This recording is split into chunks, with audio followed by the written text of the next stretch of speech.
Hi, today we are going to be doing a fantastic dish with this great cut of meat. This is an ox cheek and it is exactly what it says it is. It's the cheek of the animal. So it's a tough muscle, as you can imagine. It's done a lot of work with all the chewing, but once you've braised this down it becomes, to my mind, one of the best cuts of meat.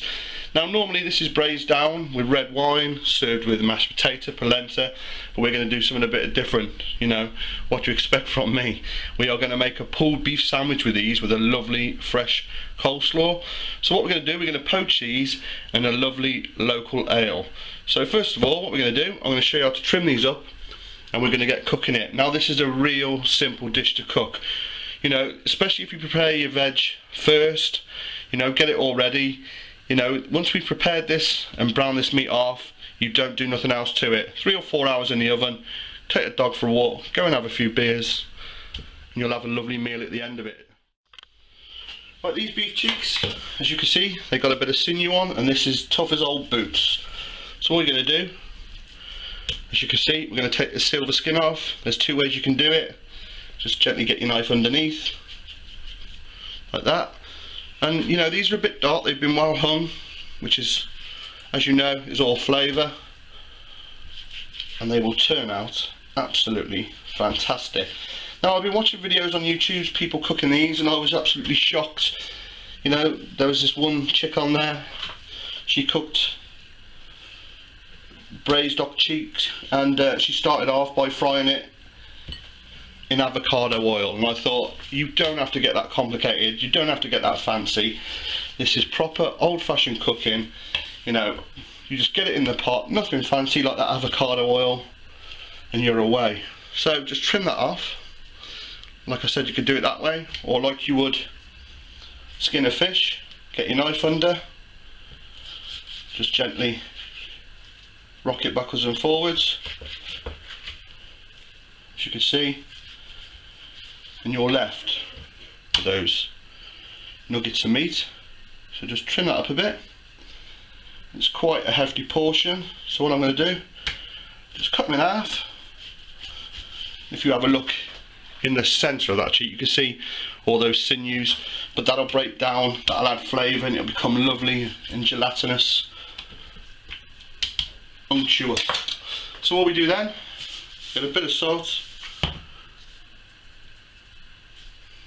Too much, a bit of pepper, and we'll brown these off in the pan. Right then, I'm going to cook these in the frying pan so you can see what we're going to be doing, but you know, just do them in your casserole. The reason I got this out is so you can see how we're going to brown these. So you get your pan hot, just some normal, no fancy oil, get it in there, swirl it around, and we want a good colouring on these, good caramelisation, you know, to start that roasting off, and then you know that all adds to flavour when you braise it. So we put it in one at a time.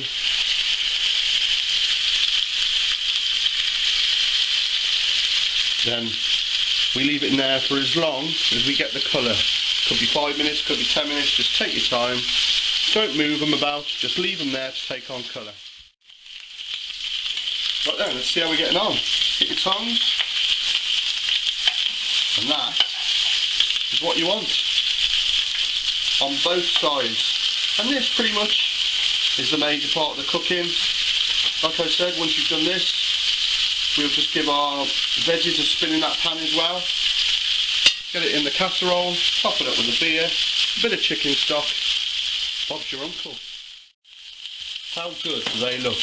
You could almost eat them now, but you could not chew them one bit. So obviously poaching them, we'll break all that down, then we'll be able to pull them, and they're going to be amazing. So they're done. I'm going to put those in my casserole.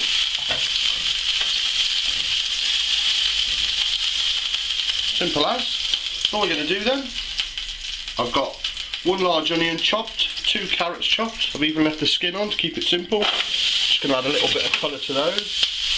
And I've got half a leek I had left in the fridge. Just going to quickly go through that. That can go in. And all we're going to do Just a little bit of colour to those to release all the sugars.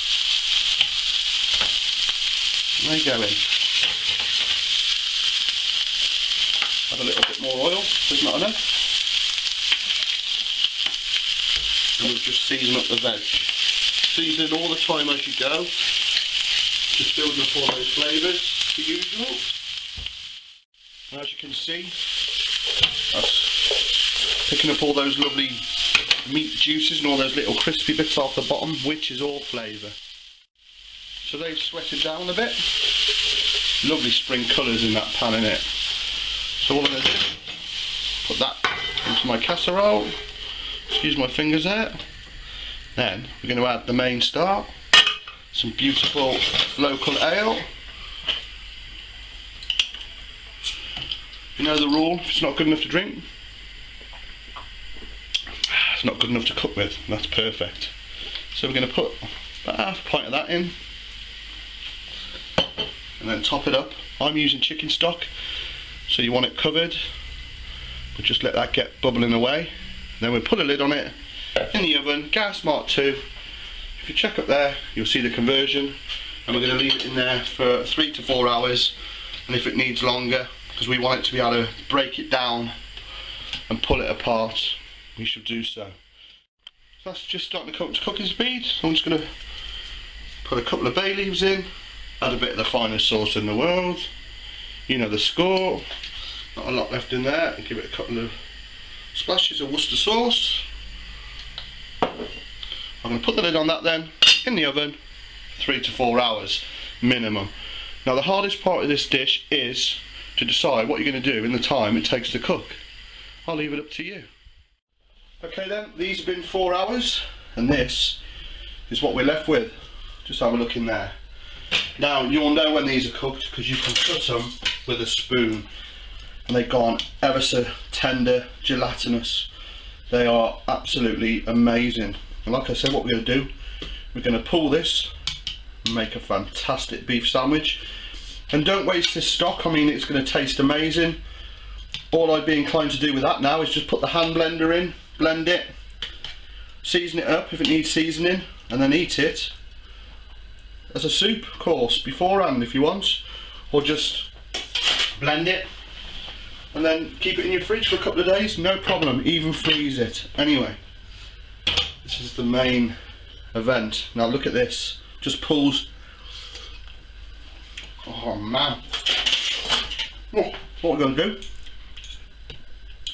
get these lovely cheeks out, pull it apart, and look at the meat. Hope you're getting that on there. Fantastic. And I've just knocked up a lovely coleslaw. I mean, I ain't no chef, as you know, just a cook, and that's the beauty of these recipes. They work every time, and they're simple to do. And this, oh, it's going to be absolutely fantastic. You can see, you know, from what that started off as, that tough muscle does all the work. I mean, watch. You can almost mince it with a fork. Lovely. Okay, it's time to build a monster. Got a lovely fresh pan, the can pan, that's how you say it, excuse my French, quite literally. Now the question is, to butter or not to butter? And I'm going to butter this beauty. And then this is going to be a monster. There's our lovely buttered bread. Get some of that shredded beef on. Look at that, man. Does that not make you hungry? All my followers out there, old and new, trust me, this is a winner. And there's that beautiful slaw I made. Just some chopped red cabbage, some chopped carrot, and I've used leek instead of onions, some good mayo, almonds, you know there's only one, a touch of salt and pepper, some lemon juice, and I put a bit of cayenne in there. And what do you think of that? Okay then folks, shall we do this?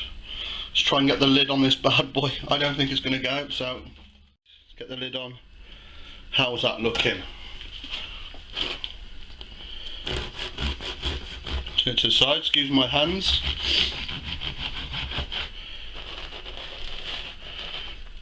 And there you have my pulled ox cheek sandwich with slaw. And you know I hate doing this to you, but I'm gonna have a go.